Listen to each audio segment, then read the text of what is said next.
Hello. I'm so thrilled to be here. I'm going to start with a little bit of a backstory just to give you some grounding for what I'm about to share. And it all starts when I was a little kid. So it was the 1980s. Should be a little bit of music here. There we go. You probably know this song. I was sitting in the back of my parents' station wagon, just, doing the thing. This was actually the model we had, the Volvo 240. Excellent car. And this song came on the radio. I was going to probably a sports game or something in the suburbs of Chicago, which, look a little bit like what I'll show you shortly. But you probably know the lyrics to this song about love hurts. And as we were driving through the suburbs of Chicago, we passed by a rental car company. And I thought to myself, oh, love hurts. Love hurts.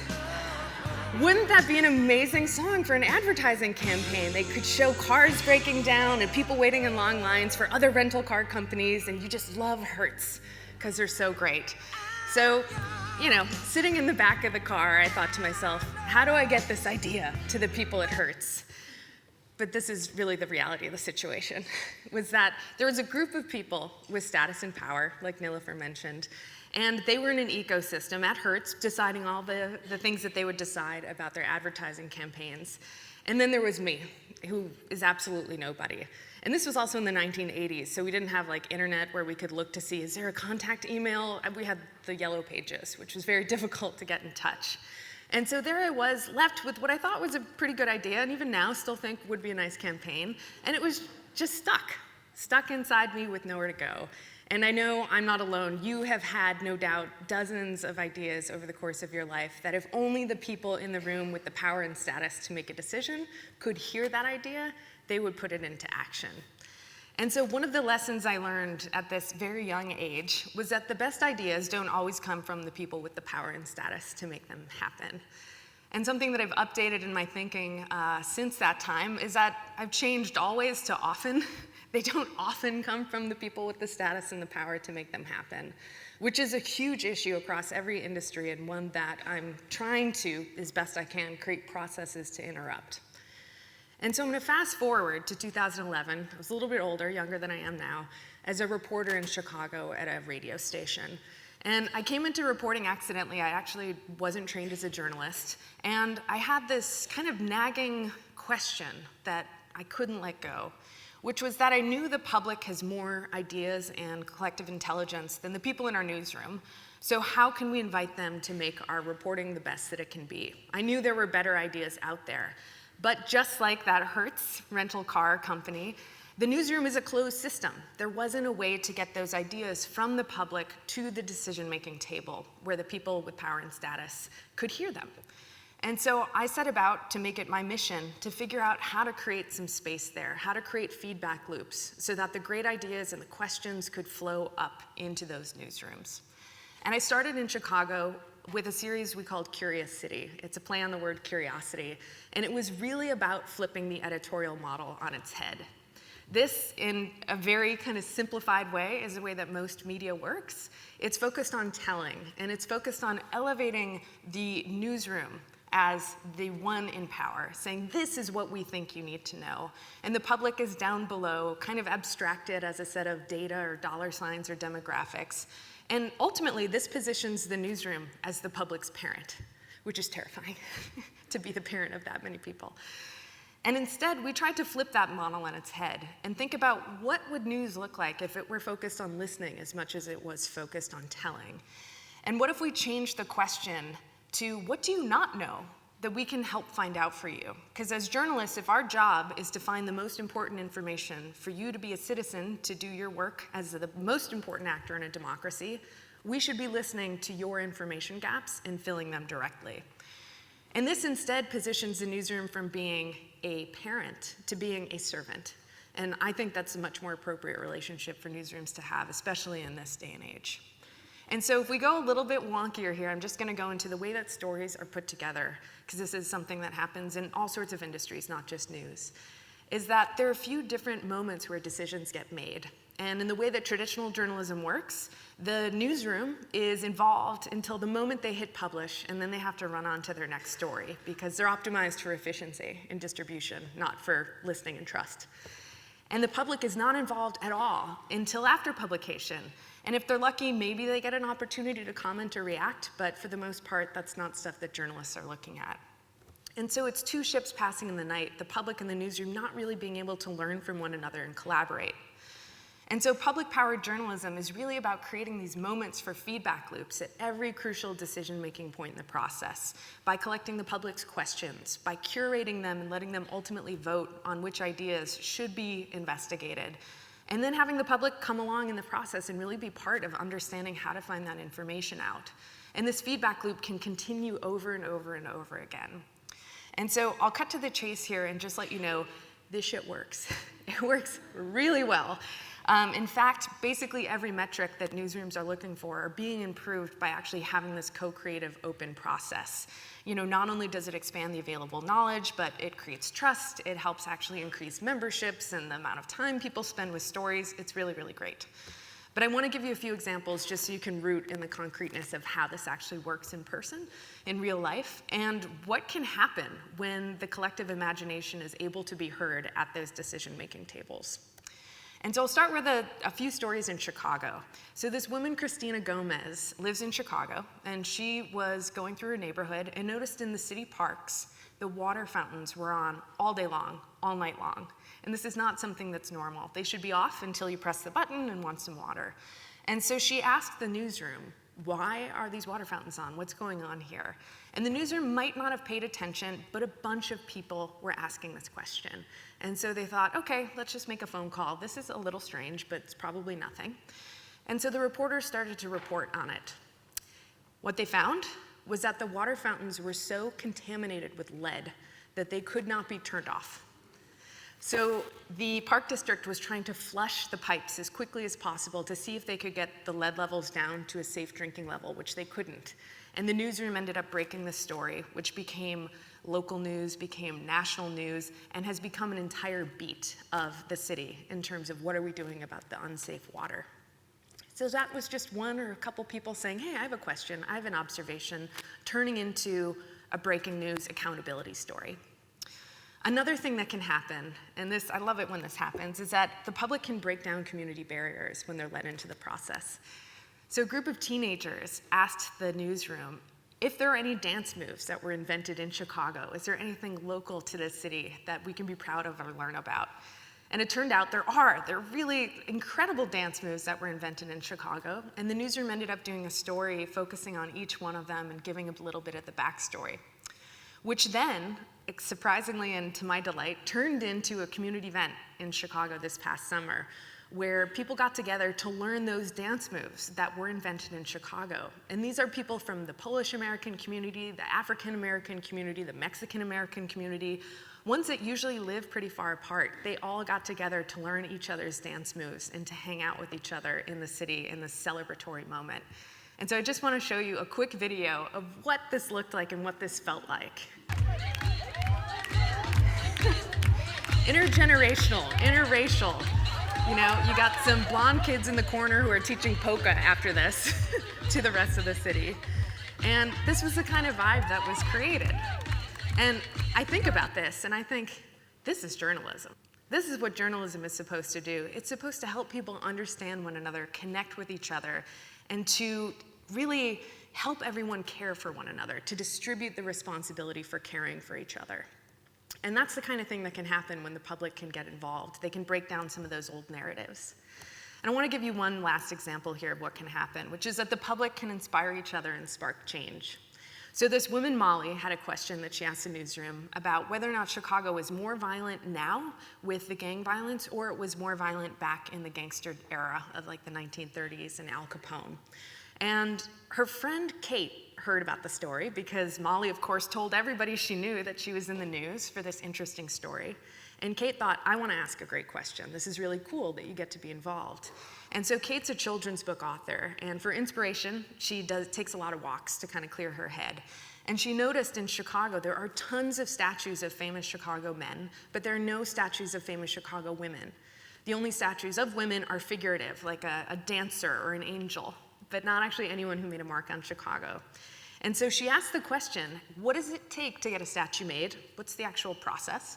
And then the newsroom decided to also crowdsource and say, who would you like statues made of if we could make them? And they did this wonderful interactive story. I learned about tons of Chicago women I had no idea existed who made huge impacts on society. And then after the story came out, people started to tweet. They said, we know there's a wrong here. We all think this is something that should be amended. How can we help? And Kate, as being the person who learned all about the process and was brought along all the way, felt a sense of responsibility to be part of this. And so she's been organizing with people to figure out how to change this and make this happen. And just a few months ago, the co-working space, The Wing, which is a co-working space for women, and the Chicago Foundation for Women got together and started to stage a public intervention. What they did is they hired 4 actors to play famous Chicago women, dressed them up as statues, and they went all over the city, bringing awareness to the fact that we don't have anything that's honoring the people who made our city so great, who just so happen to be women. And what was so cool is that Kate, the question asker, went around with her daughter that day to go and visit all the sites, and they took over the Instagram account and the Twitter account to share their experience of people seeing the women that made Chicago possible. And so that's one of just a few examples of the things that can change when the public is led into the process. It really changes the scope of what news is, because news is typically about what just happened or what's about to happen, and it really focuses on the now. It doesn't give us context or nuance or depth. And so when you allow questions in, you start to break some of those filters, and you start to learn about how did something get to be this way? How did the political districts get to be so ridiculous looking? Which helps you understand that they weren't always that way and they could change. It helps you remember that things weren't always this broken. And then you can ask about how things work. How are things in the system right now working so you can better understand how to participate? This is a sad story, but someone wanted to know, how are schools, new schools, being designed by architects to protect students in case of a shooter coming into the school? And then people will ask questions about what's possible. So here in Montreal, they asked a question about why aren't churches open during the winter, during the coldest nights of the year, so that people who don't have a home have a warm place to sleep? Isn't that part of what the church should be about? And because the story got out there and people started asking the questions, churches started to open at night to let people who didn't have somewhere to sleep in a warm spot. And so what we learned is that when you listen to the public, the value follows. It's just this beautiful feedback loop. And the more the public feels heard, the more that they see that a newsroom is serving them directly, it's not a shock, but the more likely they are to trust and then to pay for that news. And you probably are well aware that there's a crisis in news in terms of the economic model. And what we're finding is that by co-creating this information, people are much more likely to value it and find it valuable. And so a couple years ago, newsrooms started coming to me and saying, how do we do this? Can you teach us? I want to do this too. And I was like, I have a full-time job reporting. I don't have time to help you do this. And finally, it nagged at me enough to say, I really want to help others figure this out. And so I started a company called Hearken, which means to listen. And we've been helping newsrooms around the world enact this approach for the last 4 years. And what's been amazing to see is that it's been working everywhere. Turns out humans are curious no matter where they live and where they're from. You probably knew that already, but it's nice to prove it. And we've been doing really well. We've been growing as a company and improving our model along the way. And right now we're in about 250 newsrooms across many countries and growing, and finding that a lot of cities are starting to open up their processes and collect those questions that the public has. But what I found was I ran into another level of systems change, another closed room that I couldn't get into. Because despite the success we were having as a company and the positive impacts that were being made economically and just in terms of the mission of journalism, we had a really hard time finding aligned investment to help make this possible. And so this is kind of the next room that I was left out of. It's the venture capital world in terms of getting financing for a startup.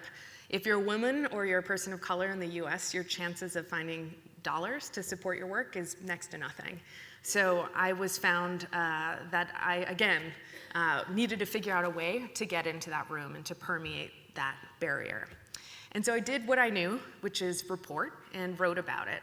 And I actually met up with some other women entrepreneurs who were running into the same problem. They had a great company that was really making a societal change, that was proving value, that people were paying for, but they couldn't find investors to help them grow as quickly as demand was asking. And so we penned a piece a few years ago called Sex and Startups. This was out of our frustration, but we compared startups to essentially masculine traits. So you can read our first line: startups, like the male anatomy, are designed for liquidity events. And this is the infamous boner slide that investors are always looking for, which shows the hypergrowth of your company into an exit for them. So we were just noting how this didn't seem to be an ecosystem and a culture that really worked for the kinds of companies we were looking to create. We didn't want to be a nonprofit, even though we are mission-based, because in part, we needed to grow. And nonprofits aren't necessarily solving your business model, they're just a tax status. But we also didn't want to be a quote-unquote unicorn company that was worth $1 billion or more and was focused on creating hyperwealth for the small individuals who were able to put in. So we were kind of caught in this valley of death, trying to figure out what's the corporate form, how can we get financing, what's a way for us to continue to grow what we know is working and we know is important. And so we created another character onto the scene, and instead of a unicorn, we call them a zebra, or a zebra, as is known everywhere else. And unlike unicorns, zebras are real, and they survive by cooperating with each other in the wild. That's their competitive advantage. And they're also black and white. They can be for profit and for purpose at the same time. They don't see that as being a false dichotomy. And another fun thing about zebras is that a group of them is called a dazzle.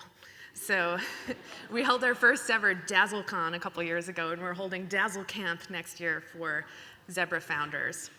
And what we did is we started to write just more and more to articulate not just our conflict and our complaints about the status quo, but we started to articulate a vision for what we wanted to build and to see if other people felt the same and wanted to build companies in the same way.